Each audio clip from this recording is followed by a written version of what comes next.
de semana en el ámbito político hubo bastantes novedades. Esto porque la Unidad Constituyente definitivamente eligió a quien va a ser su candidata presidencial. Hablamos de Jasna Proboste, a través de un mecanismo de primarias que definitivamente la terminó imponiendo respecto a la figura o sobre la figura de Carlos Maldonado y también de la representante del Partido Socialista, Paula Narváez. Con esto se va configurando poco a poco el panorama electoral con miras a lo que van a ser las presidenciales del próximo 21 de noviembre. Un tema que obviamente todavía sigue abierto porque es una gran cantidad de candidatos los que van a ir en esta papeleta finalmente y respecto de los cuales todavía no está quizás 100% definida la inscripción final en lo que va a ser justamente este voto, esta papeleta que finalmente vamos a tener que todos pronunciarnos el próximo, como decía, 21 de noviembre.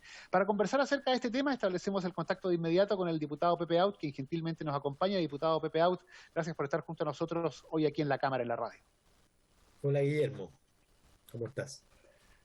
Sí, diputado, bueno, con bastantes noticias, con bastantes novedades, porque lo decíamos también fuera de micrófono, fuera de cámara, esto es muy dinámico, va evolucionando jornada a jornada, minuto a minuto, quizá dicen algunos, porque el tema del vencimiento de la fecha está prácticamente a puertas y los nombres se siguen sucediendo en esta papeleta que no estoy seguro, quizá me engañe la memoria, pero creo que finalmente va a ser la que tenga más candidatos presidenciales desde el año 90 a la fecha, o estoy equivocado, diputado. Bueno, no lo sabremos todavía, tenemos incertidumbre, depende de cuántos efectivamente lleguen, porque tenemos dos que ya están inscritos, que son los que ganaron las primarias legales. Tenemos a José Antonio Kast, que ya fue proclamado por su Consejo General. Tenemos a Parisi, que su partido lo eligió en una primaria virtual. Tenemos a Jasna Proboste, que ganó la consulta que hicieron los partidos de Unidad Constituyente, y allá tiene 5 garantizados. Está Marco Enríquez Ominami, que anunció que se va a inscribir. El fallo del Tribunal Constitucional, creo yo, es determinante y va a ser aceptada su candidatura. Allí ya tiene 6. Y luego el resto son muy dudosos, porque está, por ejemplo, Gino Lorenzini, el dueño de Felices y Forrados, que está juntando firmas y entiendo que las consiguió como candidato independiente, pero resulta que él fue fundador del Partido de la Gente y por lo tanto no va a ser aceptada su candidatura porque era militante y no puede entonces presentarse como candidato independiente. Entiendo que Eduardo Artés consiguió que su partido juntara las firmas que le habían faltado y en consecuencia también va a estar en la papeleta tal cual estuvo en las elecciones anteriores. Ahí ya llevamos 8. Hay mucha duda respecto de si Diego Ancalao, que está juntando firmas hace 2 meses y que la semana pasada recibió el apoyo de la lista del pueblo, si conseguirá las firmas que le faltaban este fin de semana, que eran del orden de 2.000, 3.000. Y luego hay 30 otros candidatos independientes buscando patrocinios, pero no sabemos si llegará ninguno, 1, 2. Allí está Cristian Cuevas, está también en un esfuerzo por legalizar su partido el doctor Contreras, doctor así conocido como doctor File. Yo calculo que vamos a tener entre 8 y 10 candidatos, lo que va a ser un desafío para los medios de comunicación. En Estados Unidos se presentan muchos candidatos también, pero a la hora de los debates se seleccionan según posición en las encuestas. El grupo de avanzada debate en un día y el grupo de la cola debate otro día. Y probablemente tengan que hacer eso porque un debate entre 10 candidatos francamente es televisivamente no transmisible. Ahora, diputado, considerando este escenario que se configura y el cambio que ha tenido también el comportamiento de los electores durante los últimos 5 años en el producto justamente del surgimiento de nuevos sectores políticos y de quizá la menor identificación de la gente con los tradicionalmente conocidos como 2 grandes bloques, el que hay este abanico, este pool de candidatos, ¿cuánto puede abrir los resultados de la elección de noviembre? ¿O vamos a seguir viendo quizá una hegemonía de estos, ya no dos, sino que quizá tres grandes sectores políticos? Yo creo que el sistema político chileno post-binominal es un sistema infinitamente más competitivo que el del binominal. El del binominal era el paraíso de los expertos electorales, ¿ah? Porque la capacidad de anticipar resultados era grande. Hoy día, francamente, tú tienes un sistema político mucho más competitivo por el paso del binominal al proporcional, y tienes un electorado con muchas más opciones a la mano. Y no hay opciones testimoniales y opciones viables como existía antes. Antes había dos opciones y el resto eran todas testimoniales. Hoy día cualquiera puede ingresar a la pelea, tanto parlamentaria como presidencial. Y en consecuencia, creo yo que ninguno de los sectores puede estar seguro de su pasaje a segunda vuelta.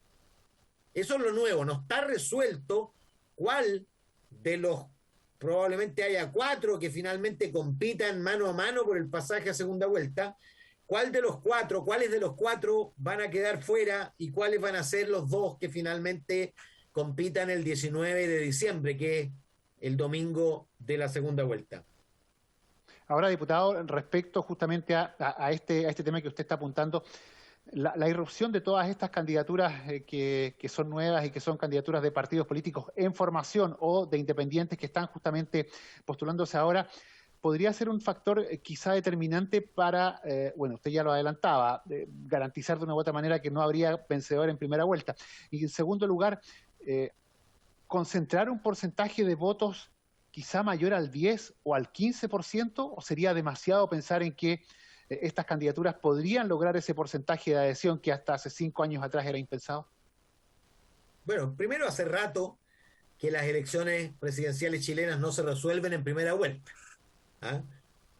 La última fue Frei Ruiz Tagle el año 93, pero ya tuvimos el 99 con Lagos en segunda vuelta, el 2005 con Bachelet en segunda vuelta, a pesar de que todo indicaba que no, segunda vuelta, el 2009 con Piñera, el 2013 con Bachelet y el 2017 con Piñera, todas 5 elecciones ya resueltas en segunda vuelta. Por lo tanto, haz un tic, programa en la agenda, el 19 de diciembre hay votaciones, eso está garantizado. Y luego, tú tienes razón, fíjate que primero la fortaleza de los sectores políticos detrás de cada candidatura hoy día es mucho menor que antaño. Es decir, la diferencia entre tener o no tener un bloque político detrás es mucho menor que antes. ¿Ah? Es importante, por supuesto, pero dejó de ser determinante. Y por lo tanto, candidaturas fuertes con partidos débiles podrían perfectamente ganarle a partidos fuertes con candidaturas débiles. ¿Ah? Eso no ocurría antes, bastaba que el bloque político resolviera el candidato y ese candidato iba a estar en la papeleta de segunda vuelta o iba a ganar la elección. Y yo creo que por primera vez desde el 89 nadie tiene garantizado el ticket de avión o de bus en realidad para el 19 de diciembre. Yo creo que lo vamos a saber después del 18, porque entre el 23 de agosto y el 20 de septiembre es el trabajo de posicionamiento de las candidaturas. Y allí, después del 18, la gente ya empieza a pensar definitivamente por quién voy a votar. El periodo previo es de vitrineo, como se dice. Y yo tengo la impresión de que vamos a llegar a finales de septiembre con por lo menos 3, si no 4 candidatos peleando el pasaje a segunda vuelta. Sí, respecto al rol que han cumplido los independientes en la última elección, particularmente esta de los convencionales constituyentes, ¿podría replicarse de una u otra forma ese alto porcentaje, esa adhesión que ellos mostraron ya sea en la figura del candidato que eventualmente tenga justamente la lista del pueblo, o eventualmente otro de los candidatos que no pertenezca justamente a los quizá tres grandes bloques mayoritarios, esos votos se pueden, digamos, pasar a una candidatura presidencial, o son ámbitos completamente distintos. Yo apostaría a que no va a ocurrir eso, ¿ah? Que la elección se va a parecer mucho más a lo que fue la elección de alcaldes, concejales y gobernadores, ¿ah? Es decir, donde la gente apuesta por candidatos que tienen opción de gobernabilidad, que tienen sostén territorial, que tienen parlamentarios, que te aseguran, o por lo menos podrían asegurarte un mínimo de gobernabilidad. Muy distinto de la elección de convencionales constituyentes, que era una tarea específica por un tiempo específico, y que obviamente la gente no se preguntaba si daba gobernabilidad o no, si tenía o no tenía estructura, porque eso era irrelevante a la hora de elegir un representante para redactar el texto que va a plebiscitarse como nueva constitución. Yo creo que aquí el que logre articular adecuadamente la demanda de cambios profundos con estabilidad, gradualidad y gobernabilidad, ese va a ser el ganador o la ganadora de la próxima elección. Ahora, finalmente, diputado, respecto a lo que ha ocurrido durante el fin de semana recién pasado, este triunfo de Jasna Proboste y también la confirmación definitiva de Marco Enríquez Ominami, que él va a estar en la papeleta. Esta situación, ¿cuánto podría afectar justamente la candidatura en este caso, la representante de la unidad constituyente? Porque definitivamente ya se habla de que pacto en lista parlamentaria no habría tampoco. Entonces, se habla de una eventual ruptura recién a un día de haberse confirmado los nombres de los candidatos. Bueno, más que ruptura es un desgarro, porque Marco y el PRO decidieron no participar en esa consulta, y justamente lo decidieron hacer porque no estaba preparada la candidatura desde el punto de vista legal. A mí me sorprendió la decisión, porque finalmente lo que está haciendo Marco Enríquez Ominami es cerrarse a la posibilidad de convertir al PRO en un partido con representación parlamentaria, porque obviamente fuera de la lista podría haber elegido senadores y diputados. Yo pensé que él, si resolvía el problema legal, iba a ser el candidato a senador en la región metropolitana, pero al parecer decidió más bien apostar por cuarta vez consecutiva en una carrera similar a la de Allende, pero a la inversa, porque Allende empezó el 52, siguió el 58, siempre creciendo en votación, siguió el 64 y terminó ganando el 70. Pero a Marco le ha ocurrido exactamente lo contrario.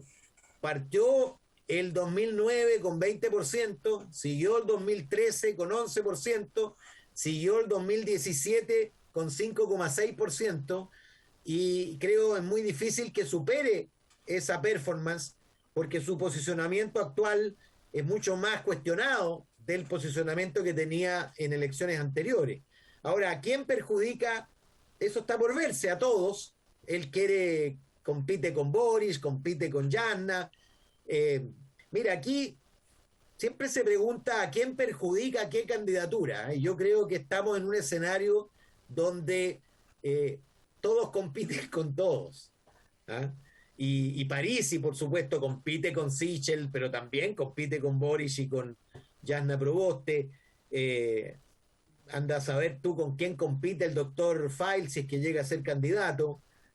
Claro, es más claro en el caso de Cristian Cuevas, si es candidato compite más con Boris, pero esto es muy dinámico porque el hecho fundamental es que el eje izquierda-centro-derecha hoy día identifica a menos de la mitad de los chilenos, y la otra mitad tiene que ver más bien con causas que con identificación político-ideológica, y por lo tanto cualquier candidatura salvo las muy marcadas políticamente, como la de Eduardo Artés y de José Antonio Cast, intentan atrapar todo.